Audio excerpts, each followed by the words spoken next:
Welcome to For the Greater Good, a podcast brought to you by the Independent Grocers Alliance. And now your host, John Ross. Well, hello, IGA family and retailers and manufacturers and wholesalers all over the world. This is John Ross with IGA, and we're here for another issue of For the Greater Good, which is ongoing podcast, videocast series, whatever, designed to reveal the efforts of big manufacturers who are trying to make our industry a better place for our families and for our planet. And today, my guest is Steve Cahillane. He's the chairman and CEO of the Kellogg Company. Steve, welcome to the show. John, great to be with you. Thanks for having me. And I think what you're doing with this podcast is absolutely terrific. So I'm delighted to be a part of it. Well, it's been really fun because I get a chance to speak with business leaders in retail and in manufacturing from all over the world. And with IGA being a global company, we have thousands of stores in all these crazy markets all over the world. It's quite fascinating to me how the interest continues to grow show after show.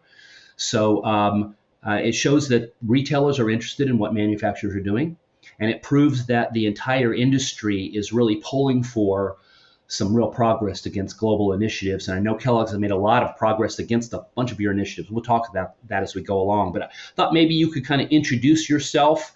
Obviously, you're the CEO, but a little bit about your background, and then we'll talk a little bit about your role on CGF.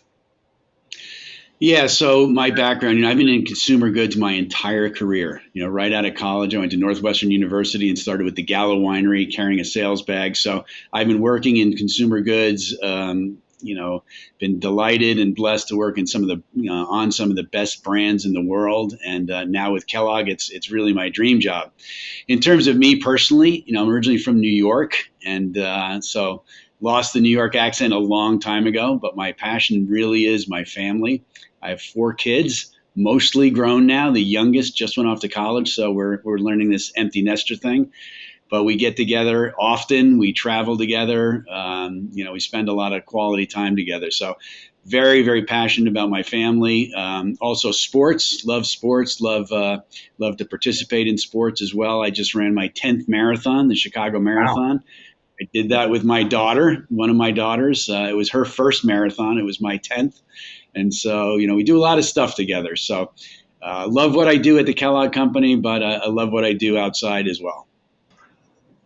So, Steve, you and I serve on the Consumer Goods Forum together, which is a collection of the world's largest CEOs of retailers and manufacturers, all working on initiatives to make our planet a better place. And I know that you've got leadership on a couple of pillars. Why don't you talk a little bit about your role there? Yeah, I love being part of the CGF, as I know you do as well, John. You think about what we can do together. It is so much greater than what we can do individually. And when you bring retailers and manufacturers together, you're really talking about the end-to-end, which is what's required to really make a difference. And so one example that I'm personally very passionate about is food waste and the initiatives that we have around food waste. And if you think about it, it's such a great opportunity because it's not only the right thing to do, but it's economical as well. I mean, food waste is just a tragedy. It's waste. It's waste of money. It's waste of time. It's waste of resources. And it's a waste when 1 in 9 people are going to bed hungry every day. And so we've got enough food. In fact, we've got too much food. It's just unevenly distributed. And so, the type of initiatives that we put in place around food waste is I think, very important. Got an initiative called 10 by 20 by 30. So think about 10 of the biggest manufacturers and retailers coming together and then going backward into their supply chain and influencing 20 of their suppliers in a meaningful way, getting commitments so that by 2030, we can make dramatic reductions in food waste. And so I think it's a great example of what we can do together, leveraging our, collective strengths and, leveraging our own supplier base and consumers and customers in a way that makes a big impact on the world. And again, I think it's a great example of what we can do together that we would not be able to do separately. Well, I think the word together is really important to me because as independent retailers, whether our owners, they're all entrepreneurs, they have one store, they could have 200 stores, it doesn't matter. They're running multi-million-dollar businesses, and they're often one of the largest and most important businesses in their home market. If they make a decision to switch out their lighting to new, more energy efficient LED, or they replace their freezer cases. They could be the biggest contributor to saving energy in their local community of any other kind of business. And the same thing on feeding the hungry. So local grocery stores tend to be the largest contributor to local food banks. No one really knows that, but those issues are all, they're sort of ground up and locally driven. Imagine what would happen if we could connect to the power of our big manufacturers like Kellogg and the independence. Now you got labor out the ground, and you got all the technology and the infrastructure and the communication tools on your side. Well, I believe our future will be bright when we work together. Now, I shouldn't be doing editorial, so this is supposed to be an interview with you. So I apologize for that, but I get excited when I talk to our CEOs. So I want to talk to you about Kellogg specifically. So you have a very large list of initiatives that you're working on, and you've been very bold and put not only timelines, but you're publishing your progress against those timelines in a way that's it's very impressive. Maybe you could talk a little bit about that. Yeah, John, it all starts with what our vision and purpose is. So our vision is a good and just world where people are not just fed, but fulfilled. And so when we look for areas that we can make a difference, we look for where we have expertise, and we're experts in making food. And so as we talked about, food waste, but also the distribution of food and making sure that people can be fed.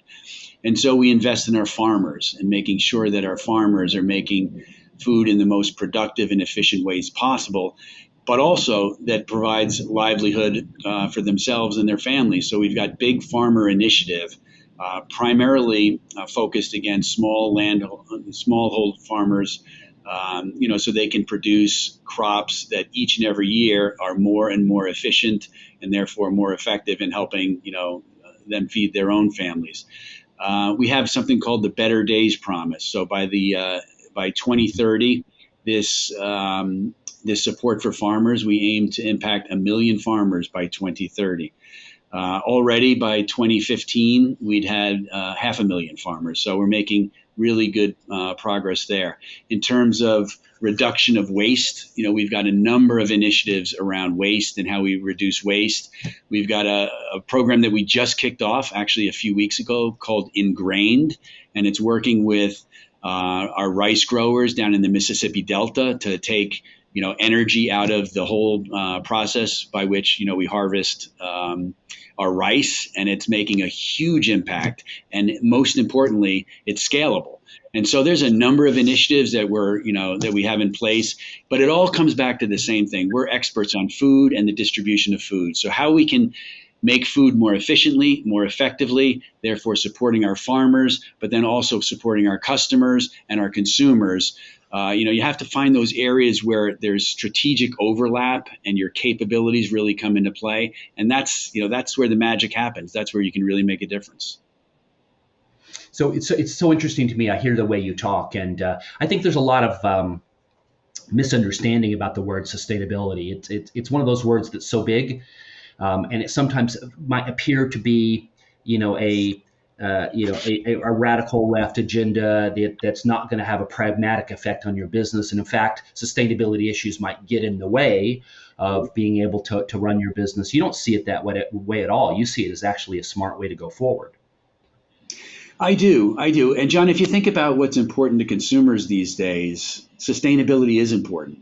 The notion that the generation that we're bringing, that's coming of age right now, they're not going to have the same planet that you and I had when we were coming of age. They're having a planet that is, rife with the effects of climate change, and climate change is real. It's hard to find climate deniers anymore. And so that's a good thing, but it's not enough to really make a difference. So when we talk about sustainability, about taking waste out, about being recyclable, compostable, those things are important because they're important for the planet, but increasingly they're important for consumers. And so consumers want to do business with companies that genuinely, truly care and make real commitments and are authentic about them.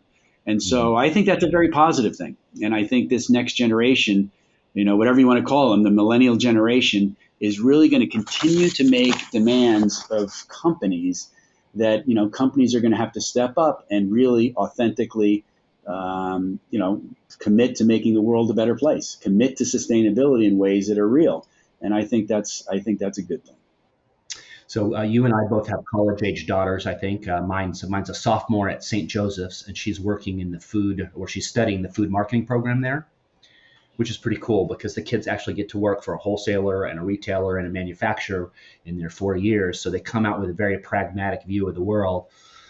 But when my daughter comes into any one of those organizations, she's not coming in through the same lens that I did when I first came out. She's asking very profound questions. What are you doing in order to reduce waste? How are we feeding the hungry? How are we trying to provide equity of food distribution so that everyone has access to tasty and healthy foods? And that's a minimum commitment from the way she and her peers see the world. And then perhaps that, many of the folks who are running the industry didn't have when they were the same age. I mean, I'm encouraged to. Yeah. So I agree with you. Congratulations on St. Joseph. That's a great program that your daughter's in. So she's getting a great education, and it's wonderful to see this next generation being interested in the things that you and I do. Well, she's. I may have had something to do with pushing her down that path, but I think she's certainly. We were able to have a conversation about the future of the food industry today in ways that we never could before. So it's really fun. I often think through the lens of, during the time that we're in these jobs, and the kind of impact that we can have on others. And, at the end of our careers, when you're standing on stage and someone says, what are you proud of? I don't want to have to say I'm proud of the EBITDA we made in last quarter or something like that. Those are transitory. You want to be able to say, I actually made the world a better place for my kids, or I made my kids proud of what we accomplished. You as a manufacturer, I want to ask you a specific question, because in addition to the sustainability issues that you put forward, you also have some statistics on diversity in your company. I thought you might talk a little bit about that.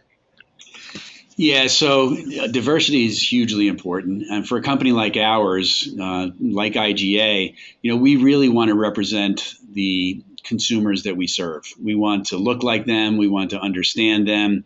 And we need to understand them. And in order to do that, we have to reflect the consumers that we serve in our own organization, and importantly, in the leadership of our organization. And so one of the important goals that we have is we want our senior leaders and our leaders, what we call the GL6. And so think about like senior director and above, to be 50% female, and to be, have underrepresented talent there as well. And we're making huge progress. Europe just passed the 50% mark at the end of last year. North America is catching up.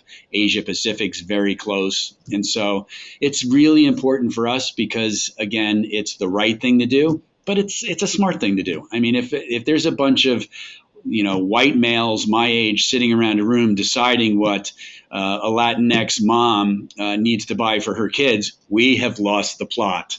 And so it's just smart. It's smart. It's a smart thing to do. It makes us better. It makes us more understanding. It makes us more empathetic, and it makes us a better business. It's just so straightforward to me. I love the way you say that. And you've also made a pointed commitment to investing in female-owned businesses, especially on the farmer side. Is that correct? That's right. I was talking about the farmers, but female farmers are especially important to us. African smallhold farmers owned by females is a big initiative of ours. We've got over $1 billion of business in Africa. And so we really feel like we can make a difference, and we can make a difference to those families in ways that, will change their lives. Well, I think the place that we sit in an environment where conversation about what's going wrong is shifting increasingly towards what can we do to fix what's going wrong. And to see a company like Kellogg go forth and put such specific goals out there publicly, and also to report on your performance of against them is really laudable. It's well done. Appreciate that. So I'll ask you that question then. So when it is time for you to retire, and someone's making a speech about you, and they say the world should be proud of you because of what do you want them to say? John, I would hope that they would say I inspired the next generation of folks to, help run the Kellogg company and run it the right way that Mr. Kellogg ran it, the way that, I'm trying to run it. And the next generation will want to do the same thing. They're inspired to come into a business like ours, do things the right way, give back to communities in ways that are meaningful.